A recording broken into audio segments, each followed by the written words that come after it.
Assalamualaikum warahmatullahi wabarakatuh. Halo semuanya, perkenalkan, kami dari kelompok 1 wilayah Sumatera Selatan di luar kota Palembang, kelas IKMB 2019. Adapun kelompok kami terdiri dari 13 orang, yaitu Adesia Safira, Alvina Damayanti, Anisya Anggun Kinanti, Bella Husvita, Desi Rahma Fitrianti, Pahrul Rozikin, Hermalia Putri Islami, Muhammad Abim Mahib, Muhammad Ridho Akbar, Ratmawati, Rizka Nafi'ah, Teni Ardina, dan Yesi Triananda. Pada video kali ini, kami akan membahas mengenai kegiatan observasi kelompok kami di wilayah permukiman lahan basah yang ada di tempat tinggal kami masing-masing tentunya. Observasi yang kami lakukan tetap mengutamakan protokol kesehatan COVID-19 ya teman-teman. Stay safe semuanya.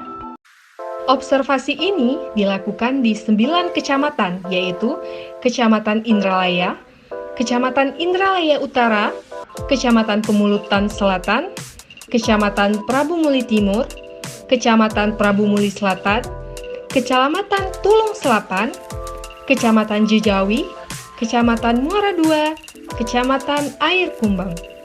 9 kecamatan tersebut tersebar di 5 kabupaten, yaitu Kabupaten Ogan Ilir, Kabupaten Ogan Komering Ilir, Kabupaten Banyuasin, Kabupaten Ogan Komering Ulu Selatan, Kota Prabu Muli. Permukiman lahan basah yang kami observasi juga beragam, mulai dari lahan gambut, sungai, rawa, sawah, dan parit.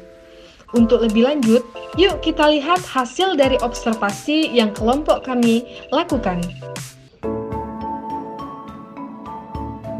Jadi, interpretasi dari tabel 1 berdasarkan hasil analisis dari 78 responden menunjukkan bahwa karakteristik responden umur didapatkan nilai minimum berjumlah 14, maksimum 74 orang. Pendidikan yang terakhir didapatkan responden seperti tidak sekolah sebanyak 1 orang, tamat SD sebanyak 24, tamat SMP sebanyak 14 orang, tamat SMA sebanyak 34 orang, perguruan tinggi D1 sampai dengan S1 sebanyak 4 orang, dan perguruan tinggi S2 sebanyak 1 orang. Kemudian responden yang memiliki pekerjaan yang berbeda-beda, yaitu pekerja swasta sebanyak 16 orang, ibu rumah tangga sebanyak 41 orang, petani ataupun nelayan sebanyak 6 orang, dan pekerja lainnya itu sebanyak 11 orang. Kemudian untuk seterusnya bisa dilihat pada tabel yang sudah disediakan. Interpretasi yang didapatkan dari tabel 2 itu berdasarkan hasil analisis menunjukkan bahwa responden yang memiliki atap rumah seng itu mendominasi sebanyak 32 orang. Kemudian dilanjutkan atap rumah tanah liat sebanyak 29 orang, responden yang memiliki atap asbes sebanyak 8 orang, yang memiliki atap multi roof itu sebanyak 2 orang, yang memiliki atap alkan sebanyak 5 orang, dan yang memiliki atap daun mipa itu sebanyak 1 orang, serta bentuk atap lainnya berjumlah 7 orang. Kemudian responden yang rumahnya tidak memiliki plafon itu ada 31 orang, responden yang rumahnya memiliki plafon ada 47 orang, responden yang dinding rumahnya kayu sebanyak 37, bata 28 orang, dan batako sebanyak 13 orang. Kemudian bisa dilihat pada tabel yang sudah disediakan. Selanjutnya, interpretasi yang didapatkan pada tabel 3 berdasarkan hasil analisis menunjukkan bahwa responden memiliki sumber air bersih dari PDAM itu sebesar 16 orang, sumur gali sebesar 22, dan sumur gali dengan pompa air ada 1 orang, sumur bora dan 14 orang. Air sungai sebanyak 21 orang, air rawa ada 1 orang, sumber air bersih lainnya seperti air galon itu ada 1 orang, kemudian air hujan ada 2 orang, dan sumber air bersih lainnya ada 3 orang. Selanjutnya bisa dilihat pada tabel yang sudah tersedia. Interpretasi dari tabel 4 menunjukkan bahwa responden yang tidak membuang sampah setiap hari itu sebanyak 14, responden yang membuang sampah setiap hari sebanyak 64 orang, responden yang mengelola sampah menggunakan cara dikumpul kemudian dibakar sebanyak 30 orang, dikumpulkan kemudian diangkut oleh petugas pengumpul sampah sebanyak 32 orang, dibuang ke sembarang tempat sebanyak 12 orang, dan cara lain yaitu dibakar dan diangkut petugas atau dikumpulkan dan dibuang sendiri itu sebanyak 4 orang. Hasil interpretasi tabel 5 menunjukkan bahwa responden yang tidak memiliki jamban sebanyak 13 orang dan responden yang tidak memiliki jamban sebanyak 65 orang. Responden memiliki jamban dengan jamban cemplung sebanyak 6 orang yang didominasi oleh jamban leher angsa sebanyak 54 orang serta jenis jamban duduk itu sebanyak 3 orang.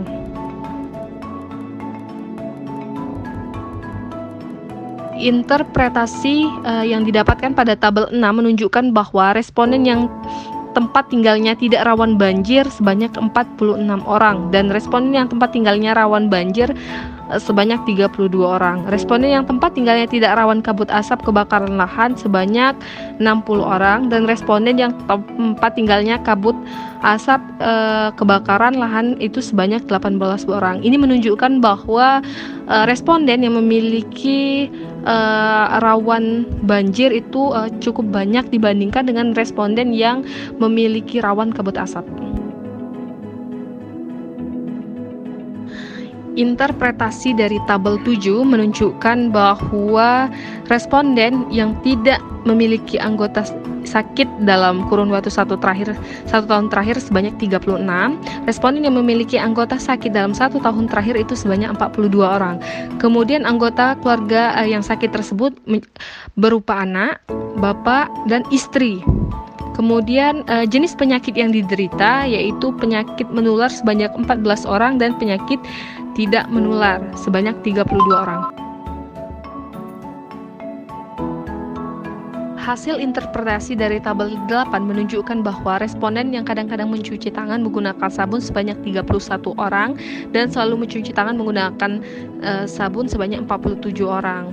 Kemudian responden yang tidak menerapkan physical distancing sebanyak 4 orang, kadang-kadang menerapkan itu sebanyak 37 orang dan selalu menerapkan sebanyak 37 orang.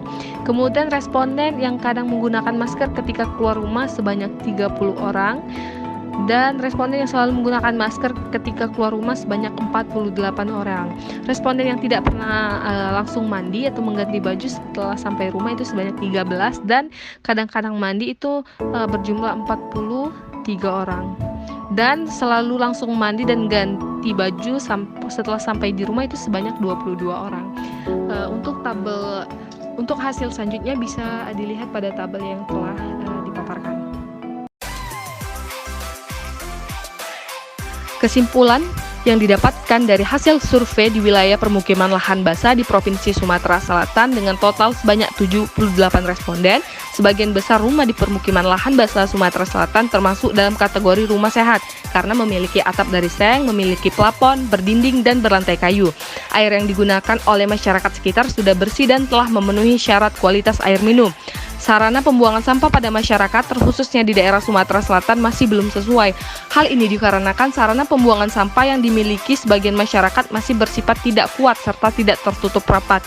Sebagian besar masyarakat sekitar memiliki jamban yang dilengkapi dinding dan atap pelindung, konstruksi leher angsa, saluran pembuangan ke spal, dan memiliki septic tank 2 kompartemen. Namun jarak jamban dengan air bersih kurang dari 10 meter. Kurang dari setengah penduduk tinggal di daerah rawan banjir. Sebagian kecil terkena rawan kabut asap atau terkena dampak kebakaran lahan. Lebih dari setengah responden rajin mencuci tangan. Kurang dari setengah responden menerapkan physical social distancing. Lebih dari setengah responden atau selalu menggunakan masker saat keluar rumah selama pandemi. Sebagian kecil responden mandi dan berganti baju setelah keluar dari rumah. Sebagian kecil responden juga selalu mengupayakan pemberantasan jentik. Sebagian besar responden melakukan aktivitas fisik setiap hari. Sebagian kecil responden mempunyai anggota keluarga yang merokok. Serta responden mendapatkan informasi kesehatan dari sumber yang berbeda-beda. Setengah dari responden sudah mencari informasi kesehatan secara mandiri. Lebih dari setengah responden selalu makan sayur dan buah setiap hari. serta informasi kesehatan yang paling sering dicari oleh responden adalah tentang kopi. Mungkin itu hasil observasi dari kelompok kami, kurang lebihnya kami mohon maaf. Terima kasih. Wassalamualaikum warahmatullahi wabarakatuh.